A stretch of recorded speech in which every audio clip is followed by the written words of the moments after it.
Welcome back, Wolfpack. Verlis here. It's Mother's Day, which means, hi Mom, this strategy is for you because this is the most badass parent in the game, just like you. Also, this one's special, just like you. So, hopefully I can try to tie that in. So this is a Special Attacking Kangaskhan, and it actually does the job very well because I ran some damage calculators and found very surprising things about Mega Kangaskhan when you decide to make it a special attacker. So I decided to go with the Rash Nature, make it a mixed sweeper, and then it starts getting weird. Because when you think about Kangaskhan, you're thinking, okay, pure offense, go and use return, one-hit KO things. Return is mostly a 80% two-hit KO, like a really high-range damage move for a lot of Pokemon. However, when you don't give it that adamant nature, when you don't invest pure into offense, it's still a two-hit KO. That instead of being 80%, it loses about 20% of its damage when you're, 20% of the amount it's doing to the opponent's Pokemon. So all those damage calculators went from like 70 to 80% to 50 to 60%, which means that's still a two-hit KO without having to worry about that investment, which means if you go Power Punch Return, you're knocking it out whether or not it's a special attack Kangaskhan or you're knocking out whether it's a physical attack Kangaskhan. And that very few Pokemon, it really matters against very few Pokemon with that return being a one-hit KO. And mostly by that point you're already going to be using Power Up Punch to get stronger and use that Pokemon as your pivot to really just kind of excel. So that's why this starts getting crazy, is because the only thing you're really losing out on is Sucker Punch. Even though Sucker Punch is one of the things that makes Kangaskhan just brutally unstoppable, one of the things you need to consider here is Flamethrower. Flamethrower on a pure special attack, Rash Nature Kangaskhan, one-hit KOs Ferrothorn. Now it depends on the Ferrothorn to a degree, because some Ferrothorns, they do run special defense, others don't. As long as the Ferrothorn doesn't have like 120 EVs in special defense, it's a one-hit KO, which is really awesome. That means like Flamethrower is going to be able to take out one of your biggest threats. Ice Beam takes out Garchomp in one hit. So that means if, you know, both the Pokemon come out on the field at the same time, full health, Kangaskhan's going to be able to endure a hit from Garchomp because of its naturally high defenses and hit points. Ice Beam comes, one-hit KOs Garchomp, everything's done, just like that. So you could potentially take out Ice Beam and go in with Sucker Punch if you really want to just have like that Flamethrower as an option. But you can also just keep Ice Beam. Salamence goes down. It's a really good coverage setup in that it has a lot of very strong potential with the Pokemon that you can hit that you normally wouldn't. A lot of people are running physical walls, physical tanks right now, mostly to stop Mega Kangaskhan, because a lot of people are doing the Kafagrigas to try to take out the Mummy, or use Mummy to take out Parental Bond.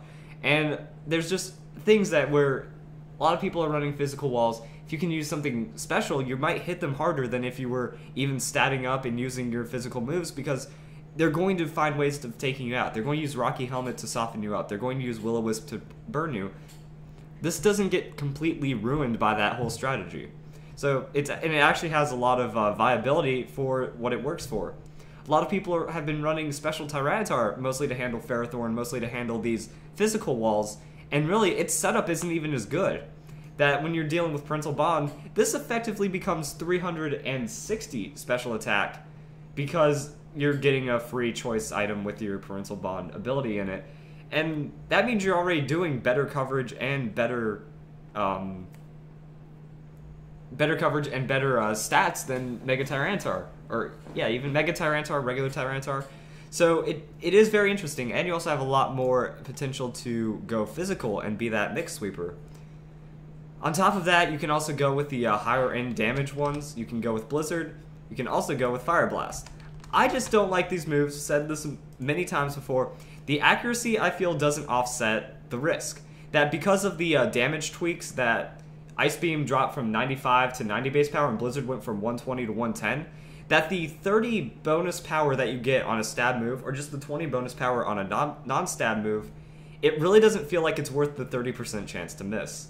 That it does have a higher potential of decidedly KOing a lot of weird things, like a Garchomp with hit point investment that Ice Beam wouldn't normally KO. Same with Fire Blast. Fire Blast is going to pretty much knock out any Ferrothorn all the time. But even then, the accuracy, I feel, if you miss and then hit, you had a better chance just landing 2 Ice Beams and winning that way.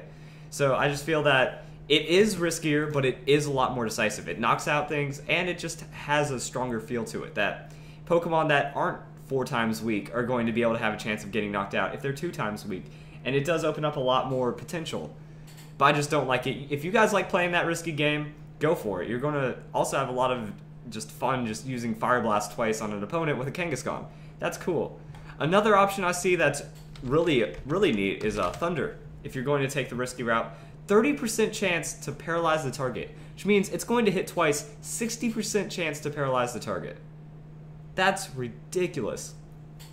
Also, can't miss in rain, which means that if you're doing a rain team, you could literally just kind of use Thunder, Mega Kangaskhan, either knock them out, have a high chance of paralyzing them, and then do some weird things that could be pretty hilarious. So I hope you guys enjoyed this video. For Mother's Day, I was like, hey, what kind of parental Pokemon do we have? Well, the one that has parental bond and is going to be taking care of a baby like a mom. So, special mom right here. And yeah, I think that you have a really cool setup that you can do with a special Kangaskhan. So I hope you guys enjoyed the video. Hope you all have a nice day.